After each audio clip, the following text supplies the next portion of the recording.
Hi, everyone. Good morning, good afternoon, or good evening, depending on where you're watching from the world. I'm joined here today with Maryann, and welcome to my new show. I'm going to be doing a monthly show where I will be interviewing various different journalists that are using the HAPS platform about what the stories are that they are covering and the latest news that they have seen in their area. So today I'm joined by Maryann, who's in Lagos, Nigeria. Maryann, how are you doing today? Hi, Pablo. Thank you for having me. I'm very good. Thank you. Great. So it's been I wanted to just kind of get started with like the updates from Nigeria. 2020 was a very difficult year.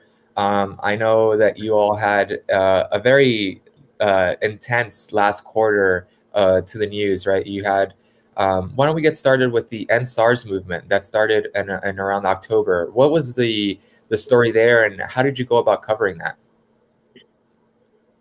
Well, the NSARS actually is a movement that started on social media. So it was because of a road police unit that was harassing unsuspecting members of the public, mostly young people, wrongly profiling them. So people had had it, but the campaign didn't start in 2020. It had started years ago, but in 2020, probably, people were sick and tired of it. Even in the midst of COVID, people decided that, what, we need to put an end to this. If the government is not going to listen to what we're doing on social media, then let's take it to the streets. And, we started in Lagos, Nigeria, and then it just, reverberated all across the country and started picking up momentum. And young people just, kept streaming into the streets. You could see a few mid-aged people and a few elderly people supporting this because people were killed, people were missing, police officers would not be responsible for these people. They pick them up, sometimes drive them to ATMs and say, give us this amount of money or withdraw all the money in your account and give it to us, Yeah. or else we're not going to let you go. And, stuff like that. So that led to the outrage and the reason why a lot of people decided to protest. Now, that protest did not necessarily end well because the government felt threatened Yeah. by the fact that so many young people decided to hit the streets for once. I mean, um, let's not forget this generation have been called the cell phone generation in my country, and they've been called all sorts of names that they probably wouldn't be the ones who would be able to push for a change in the country. I'm sorry, that's my light that just went off, but it will come back.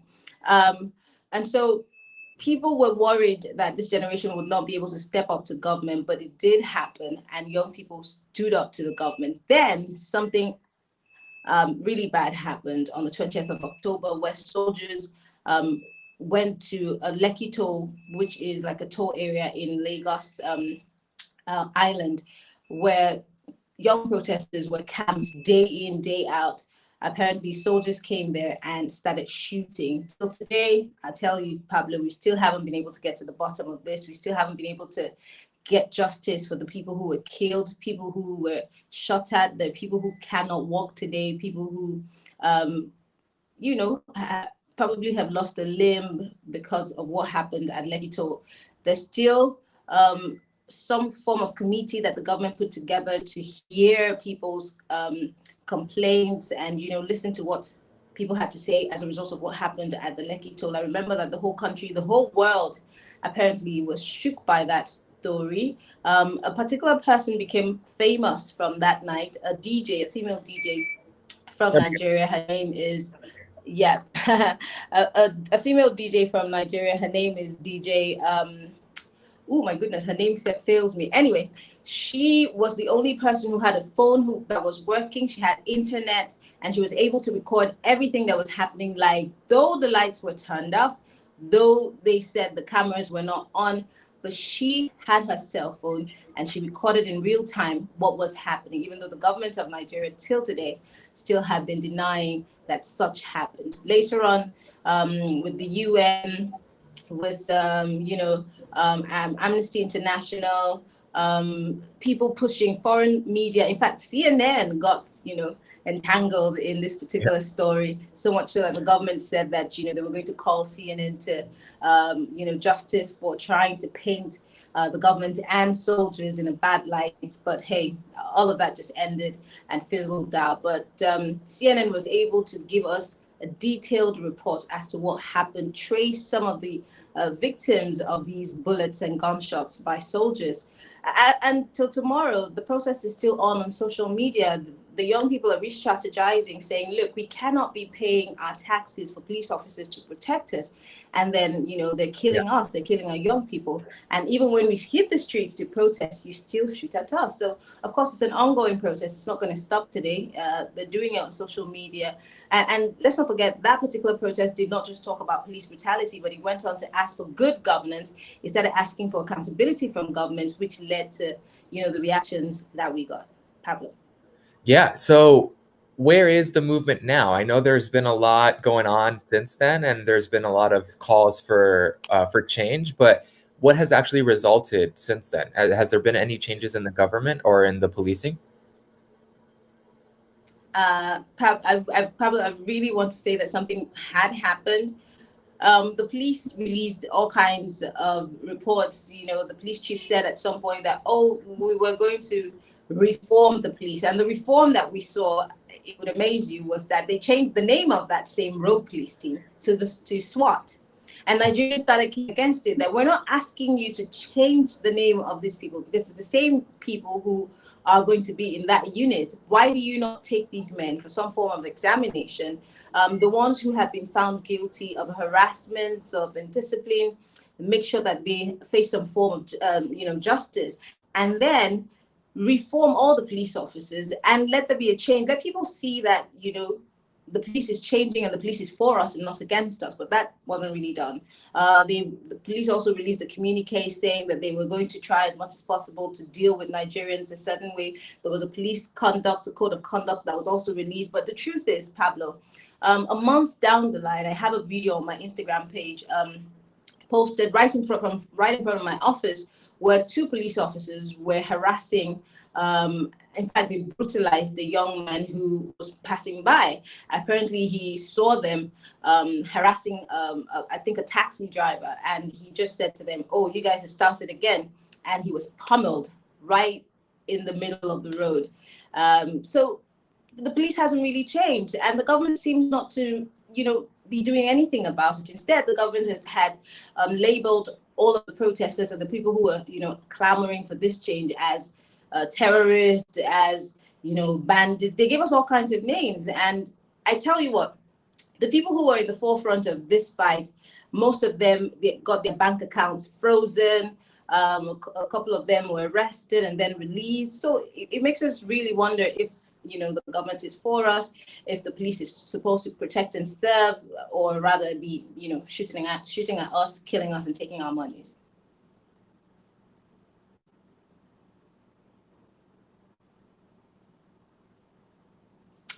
Okay, Pablo, can you hear me?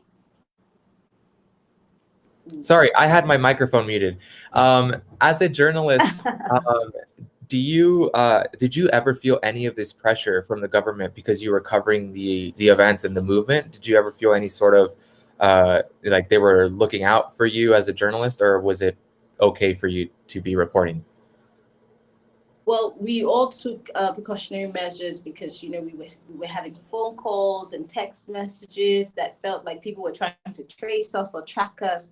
So there was a message that was put out on a private journalist platform that we all should disable our location settings. Try as much as possible to keep your head down.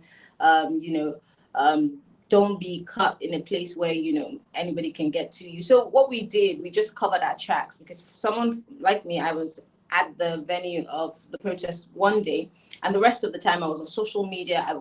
Tulu and I, we were always talking about this. We were always covering these events, and the government didn't like it. They didn't like it when in fact, they still don't like it. In Nigeria, the government doesn't like it when you're too outspoken. In fact, the board that manages broadcast journalism in the country put out a statement of sorts, or they carved out something in our rules and regulations that said, we should not embarrass, oh, there goes my lights again, that we should not embarrass the government. Instead, we should try as much as possible to report the government fairly. But the truth is, these people were trying to put a gag order. So radio stations, TV stations, mainstream media was unable to really report on these issues as we should. And so we had to go rogue. And thank God for places like HAPS. So we were able to give people an update and, of course, continue to, hold the hands of the people who were asking for justice. Yeah, I remember when you were covering this, you were doing a great job covering this on HAPS. But there was a moment when, after you saw the footage of the shooting that the soldiers did when they arrived in the city, you shared a broadcast where you got really personal and you just talked to us. And I thought that was very inspiring. What led you to, as a journalist, kind of put your reporting aside and say, okay, I need to speak for how I'm feeling about my country right now? Well, Pablo, because we were really reporting this story closely, and it's never happened.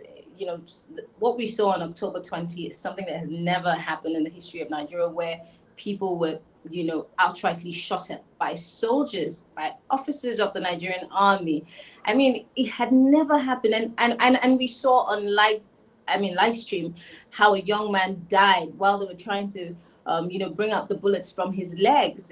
It was really terrible. It made us all feel, I don't know about everybody else, but it made me feel more, scared that, my country, my leaders, they don't really care about me. And it also made a mess of what we call a democracy in this country. So it means that nobody's safe.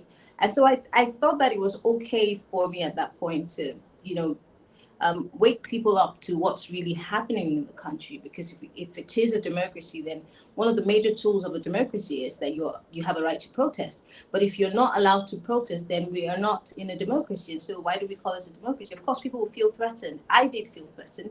I felt worried about my friends who were out there on the field, protesting. I felt for journalists who were also there. It could have been anybody that bullet hit. So yeah, I felt really personal, because I'm 37 years old, and I've never experienced something like that in my country. So it was a cause for concern for me. Yeah, definitely. Thank you. And thank you so much for sharing that. I think it was a very great moment to experience. Unfortunately, due to a circumstance that we don't want to see anywhere in the world, but it was great to kind of get a sense for how dire the situation was and how serious it was. Um, Moving on from that story, one of the latest stories that I saw arise in December was the unfortunate kidnapping of 330 schoolboys in December. Can you tell us a little bit about that? I know that Boko Haram took credit for it. Has it been surfaced if that was true or not? Well, yes, it was true. Boko Haram did claim that they took those young boys. And just to give a background to this, Katsina State is the state where the president of Nigeria hails from. And this happened, right on the day where or the weekend where the president went home to his hometown to, on a private visit. Katsina has been experiencing all kinds of insecurity, ranging from bandits to all kinds of killings. So for me, I think that the bandits felt that they had to make a point of sorts, going to the president's backyard to, take away 600 schoolboys. By the way, the secondary school, it's a federal government college for boys only. Yeah. And Katsina State is in the northern part of the country. These Most people at first, the government were saying that, oh, they were just bandits, they were just kidnappers, they were not necessarily Boko Haram. And that, I think that that's what made Boko Haram put out that video to say, well, we took the kids, and we want you to know that. And also on the sidelines, the government of the country had denied that the students that were taken were 600. They played down on the number. And before that kidnap, we had farmers that were killed in their farmlands, also in Borno State, just a week before the students were kidnapped. So it was a back-to-back hit. But then in the case of the farmers, they were killed right in their farms. These people are rice farmers. Now, in the same instance, when these rice farmers were killed, Nigerian government said there were less than There were about 43, but then the I think Amnesty International or someone else had said that they were about 111, if not more, that were killed in their rice farm. But of course, our government is used to saying or playing down on the numbers and not telling us exactly the truth. But long story short, the government, in collaboration with some people who were negotiators, helped to negotiate for the boys to be released. It was really quick. It was the first time in a long time that we had that kind of response, and people were really happy. So it didn't really give room for too much of screaming and wailing, as we always do when people are kidnapped. But let's not forget that the Chibok girls, most of them have not returned. There were also another set of girls that were taken. They still have not been returned. The hashtag Bring Back Our Girls is still on. And there are people who protest every year on the day that the girls were kidnapped, right in front of Government House. There are people who protest in front of the Parliament to ask that these girls be returned. But of course, most of these girls may have become suicide bombers. Some of them may have become jihadi brides. But of course, people are saying if the government had moved and dealt with the situation as they should have, we probably would not have a repeat, of things like this. I hate to assume such things, but it seems like the reaction on the government side to get these boys back might have to do with the fact that they are boys versus when how many stories have we seen where girls are kidnapped, and it doesn't seem like there's as much of a reaction from the government, but there's more of a reaction from civilians trying to enforce the government to do something. Well, I mean, right after the Chibok girls were not Chibok, there were another set of girls and boys that were kidnapped. It was not a big, it wasn't a big spread at the time, but there were boys, a handful of boys that were also kidnapped. I don't want to believe that the government of Nigeria would, play sexism when it comes to issues of terrorism. But I really don't know why you feel that way, but I think it's a general attitude of the Nigerian government, whether this or the previous. They've always dragged their feet when it comes to terrorism or acting immediately, because another problem that we deal with in this country so far is propaganda. And, sometimes you cannot really tell what the truth is, but I mean, I'm a journalist. I would dig for the truth. I would try as much as possible to get round to the truth. And I'm guessing that if you're the president of a country that is as big as Nigeria, you should have intel. You should be able to get that information before I, as a journalist, or someone who's sitting in Atlanta in CNN, office, they would be the first to give us a report. And we are here in Nigeria, and sometimes we are not able to get that report. Sometimes we get the reports and they're conflicting, and the numbers are, there's a disparity in the numbers. So it's a problem in Nigeria. Our leaders are always dragging their feet when it comes to stuff like this. In fact, they drag their feet for everything. And then when it comes to information management, they're the worst, especially this government under President Buhari. They're terrible at information management. And so, I mean, it's a general thing. It's a problem that we have in this country. And I think that's the reason why terrorism and insurgency is lingering in these parts. Right. Thank you for mentioning that, and that's a good transition for our next talking point and story, which is in regards to COVID-19 and how the government responded there. After doing some research, it seems like the virus hasn't hit Nigeria as hard as it has hit some of the other major countries in the world, with only a little over 1,000 deaths reported. Given what you're telling me, do you think that the government's also hiding some numbers there, or is that accurate? And do you feel like the reporting there is accurate? Well, in terms of deaths, there are very few people who have really died from COVID. I mean, COVID-related deaths. They're very few. I'll tell you what, and this is not, I'm not saying this as a journalist, I'm saying this as a human being. Nigeria, Africa in general have been hit with all kinds of epidemics. I mean, we've had all kinds of things hit us. And so we already know how to handle things, that relate to a pandemic, not necessarily a pandemic because we've never had one, but, because we have dealt with epidemics, we've dealt with, waterborne diseases, river blindness, all kinds of things. So it somewhat puts us, on a higher pedestal when it comes to dealing with an issue such as COVID-19. Although there's so many theories and, there's propaganda all over the place. But I think that for Africa, the reason why it's not hit so hard, except for places who are experiencing war or crisis or some natural disasters, they're the ones who have it bad. But in Nigeria, The only problem we have when it comes to COVID-19 is that a lot of people do not believe that there is COVID-19. And so they go about their businesses not wanting to care about, having to wash their hands, wearing a mask, Right. Even though a lot of people are complying, there are also a lot of people who don't really care. And why do I say that? The people who are still throwing parties, the people who are still going to the beach, and I mean, I think on New Year's Day, we saw like it was like a mad crowd at one of the beaches here in Lagos. And you would wonder to yourself, do these people not know that there's a virus? But aside from that, the NCDC, which is the department that is in charge of diseases, is always churning up numbers for the people that they have tested in different states. But there are people who also are, on the other hand, asking that where do they generate these figures from? Because we do not know how many testing centers are available, how many people really are getting tested, so there's a problem there. But I think that when it comes to the death rate, they are pretty accurate because not a lot of people have died as a result of COVID. But there are people who have been infected, many people who have been infected by COVID, and they still live. Yeah, yeah, I saw that the recovery rate was very high, so that's positive to see.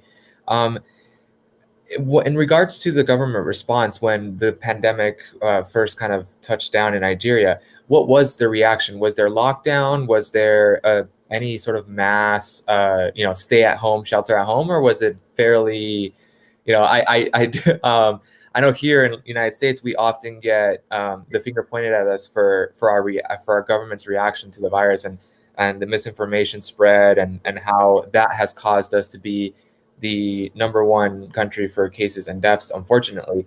So, what was that like in Nigeria, and how did the people react to those? Well, initially, I would not lie. I don't think the government really took it seriously. Neither did the people, because again, there's something we say in Nigeria: the body language of the government. If people always look out for that. So if the government is dragging its feet, like I said, when it comes to anything, so Yeah, the people also don't think it's real. And I think that's where we had the problem of people not believing that there was COVID in the first instance, because um, when we had no COVID, the borders were shut. I mean, literally shut. yeah, But then there was a report that, look, there is this pandemic, it's killing people pretty fast, it's airborne. And then for 1 minute, they said it was airborne. The next minute, they said, oh, it wasn't airborne. But I mean, the truth is, our borders were open. People were flying back and forth. I mean, it took a long time for the government to finally be convinced to say, okay, we're shutting things down. We want people to stay home. It had to get bad. I right, remember at the beginning of the year, there was a movie, a big one, one of the biggest movie awards in Nigeria. It was held here in Lagos. And that's where the first big report came from, that, oh, someone flew into Nigeria to be part of this movie award and he had COVID. Bam, everybody had to now, have like a reality check. Oh, I need to isolate. Oh, I was there, or I met someone who was there. That's when people started realizing that this was serious. And then a few people started dropping dead. Then it sort of resonated with everybody. But even till today, I'll tell you what, I got in an Uber, I think 2 months ago, and I wore my mask, and I asked him why he wasn't wearing his, and he said, COVID. Well, it's a Nigerian in our Nigerian English. He said, COVID doesn't affect a black man. And I said, where did you get that theory from? And he said, oh, we have sun, the weather is hot, so we can be infected. And I said, do you know how many people have been infected so far? You never really know. I probably do have COVID. And if I wasn't wearing my mask, you go home yeah, and you'll be sick, and then you get pass it on to your wife and your kids. So I started educating him throughout that ride. And by the time I got to where I was going to, he had his mask on. So I think also that as much as the NCDC in Nigeria is trying to educate people yeah, about COVID, they really have their job cut out for them, because the states and the state governors were also part of the problem. Most of these state governors didn't also move on time to deal with the issue or help in educating. The local governments were also not doing their jobs, and that's why it deteriorated in such a way that you had to start all over again, like you're teaching a child about the pandemic. But then the message is still going on. Every day you get a text message telling you, oh, don't gather in large groups, wear a mask, wash your hands, isolate, social distancing every day. And I remember I was at a meeting with the director of the NCDC, and I asked, is there a way that, because Nigeria is a very big country, we have diverse cultures, different languages, we have so many languages, it will, I mean, literally, it will blow your mind. So I asked, are these messages also put out in our local languages? Because not everybody in Nigeria speaks English. It's our general language, but of course, most people are not educated enough to read in English. So can these messages be put out in our local dialects? And they're working on it. So they had their job cut out for them, but so far so good. We've been able to keep the numbers down, and up until last week, when the government started reconsidering a total lockdown because a lot of people threw caution to the wind. They thought that, oh, well, it's Christmas. So, I mean, COVID is dead right now and stuff like that. But a lot of people are taking precautions. The numbers as at today, let me just take a look at the numbers as at today for COVID-19. We've discharged about 76,396 patients as at today. We have 14,990 cases, and then we have confirmed cases 92,705, and we just have 1,319 deaths today. Yeah, it's a substantially different number than what we're seeing here in the United States, and obviously there's a population difference as well. But I mean, we just surpassed 350,000 deaths for this virus, and in many cases, it kind of brings home the idea that if the government had reacted a little bit faster, or if people had actually taken the virus more seriously, as opposed to just recently here in Los Angeles County. Protesters, anti-mask protesters, went into a grocery store without mask to protest having to wear a mask inside the store, and they got into confrontations with people wearing their mask inside, trying to be safe. And it's just very confusing to me as to why would you, if you believe that there's no virus, could you at least just follow the rules so that others that are trying to protect themselves be safe? And that's what's really been the most difficult to understand and grapple with here. That's all the time we have, Maryann. Thank you so much for coming on the show as our first episode of the report here on HAPS. Could you go ahead and let people know where they can find you and how often you're broadcasting on HAPS? Well, I'm on HAPS once or twice a week, depending. I'm doing a series on Africa and African countries, what they're experiencing, how they're managing COVID-19, and of course the crisis in the Sahel region, which is a big story, across the world. But you can follow me on Instagram and on Twitter, MIMIEYO. It's Mimi Ayo. And I'm also on Facebook, Maryann Duke Okon. I'm also on YouTube, so I stream once or twice a week. So I will be back, I think, on Saturday, when we'll be talking about Senegal and what's happening there. Yep. Make sure to follow Maryann here on HAPS TV for all of her latest reports. Thank you all for joining in the comments, and we'll see you all in the next episode.